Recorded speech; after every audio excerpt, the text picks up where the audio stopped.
Other interesting business news, you have Tinder's parent company doing even more layoffs, and their stock is, well, it's underwhelming to say the least. Now, of course, because this is finance, you have to have that fun little caveat because the United States is so litigious. This is not financial advice, obviously. Now, going to their little, before we look at the article, we're going to look at their little fun stock ticker. Now, of course, Tinder, everyone knows because they have one of the best market saturations in terms of a dating app. Everyone knows that name. The parent company is much less known now, is actually Match Group, which back in the day, one of the most popular platforms was Match.com, which is now used by about 18 people, more or less. Now, going to the stock, they are doing, what's the nice way of saying this? Terribly. The stock is about as good as the average date from Tinder, which, yeah, statistically speaking, I know like one or two people have had successful relationships from that platform. Yeah, definitely, yeah, doesn't work for most. Now, all time, their stock is down 66.39%. Past 5 years, it's down 66.39%, currently trading for $36.42 per share. Granted, by the time this video is rendered and uploaded, it'll change because the stock market does what the stock market does. And yeah, it's like it's a roller coaster downhill. Past 1 year's down 21%. Year to date, pretty sporadic. It's actually about the same. It's only down 0.78%. Past month actually did increase a little bit, 14%. Last week went up by 15%. But again, that long trend, you see a little dip there. It went up a little bit. But that long trend is, yeah, not great news to say the least. Now, this comes to us thanks to Liv, who is a writer over at BBC. They say, quote, Tinder parent company cuts jobs as subscriber numbers dump. There you can see the little, it'd be a fun fact. I wonder who actually designed the original Tinder logo that's become so popular. Now, they say, quote, the dating app giant, which owns Hinge, Plenty of Fish, and OkCupid as well, Cupid as well as many others, has just revealed an 8% decrease in the number of paying Tinder users. Perhaps because the respective dates on there are so lackluster, disappointing, and horrifying in many cases. If you ever want to lose faith in humanity, just look at what you see on those dating apps, and after a while you see, oh dear God, that's out there. What are their favorite hobbies? What? Yeah, yeah. Now, they say, quote, it said job cuts would largely stem from shutting down its live streaming app, Hakuna, and removing live streaming features available in some dating apps, which I don't know who's asking for that. Match now has reported declines in Tinder subscriber numbers for several consecutive quarters, though it remains the world's most popular dating app, and the latest dip was less than some investors anticipated. Which, another funny, interesting question.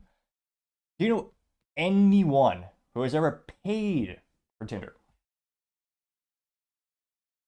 After thinking, I can't comprehend a single friend who has ever paid for that. Everyone always uses the free version.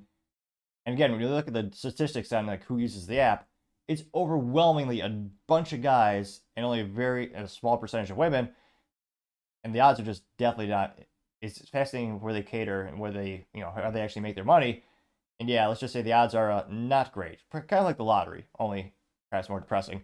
Now, they say, quote, the company said in a letter to its shareholders that its latest fall in subscriber count was an improvement on a 9% dip the previous quarter. Tinder is increasingly being challenged by rival dating apps such as Bumble, which reported an increase in the number of paying users last quarter. Now, investments director Ross Mound, who comes from AJ Bale, says, quote, despite owning some of the best known brand of the dating market, Match Group has been struggling with intense competition. A lack of innovation seems to be a key bugbear, and activists putting pressure on the company to come up with new ideas to drive users. Yeah, I'm not seeing a lot of new features in general that would ever inspire someone to sign up for it. Yeah, now they say some Match Group investors have called the company to improve its performance and deliver more value to shareholders, for whom the company's stock has been trading at 60% below its 2021 peak. They say, quote, we expect Tinder to begin testing new lower pressure forms of discovery in coming quarters, including more ways for users to find Tinder with friends. I guess I don't know who's asking for that. Yeah. So unfortunately, these layoffs are not unpredictable. I think a lot of people saw the writing on the wall of the company. And you also have the Facebook, which they also have I don't know what you call it when you have an app within an app, but they have their own feature in the Facebook app where you could actually use their dating platform as well, which if you want to talk about having users' data in a vast quantity of yeah, they have almost incomprehensible number of people on the Facebook platform compared to all these other competitors. That's a huge value add if someone, which maybe I'll give that a try. But yeah, if you just click an extra button on the Facebook app and all of a sudden you have a dating profile, it's a lot easier than downloading one of these other apps where you gotta, gotta download the Tinder or the Bumble or the XY Banana Falcon, or what they call these things these days. You gotta build your own profile. You gotta set your preferences. Then you have to spend hours swiping, or spend more money so you can actually unlock more swipes. So it doesn't get enough attention, but I do think one of the biggest competitors to the Match Group, as well as Bumble. I mean, I do think that I think Facebook is going to increase their popularity with their specific app, but you also have the cultural issue of less and less people trying to get long-term relationships, less people trying to seek out relationships. You also see the cultural issue of men and women looking for different things, and even politically ideology. Men are becoming more conservative, women are becoming much more liberal, making a lot of people would argue dating incompatible, with a lot of people putting value on their politics, and I would say also their morals and values, making sure they match each other, which I guess it won't really happen statistically if they use the Match Group, pun forced but intended. But let me know in the comments, have you ever had success with one of those dating apps? Do you know anyone who's ever actually paid for those apps as well? Let me know in the comments. As always, I'd be fascinated to hear what you have to say.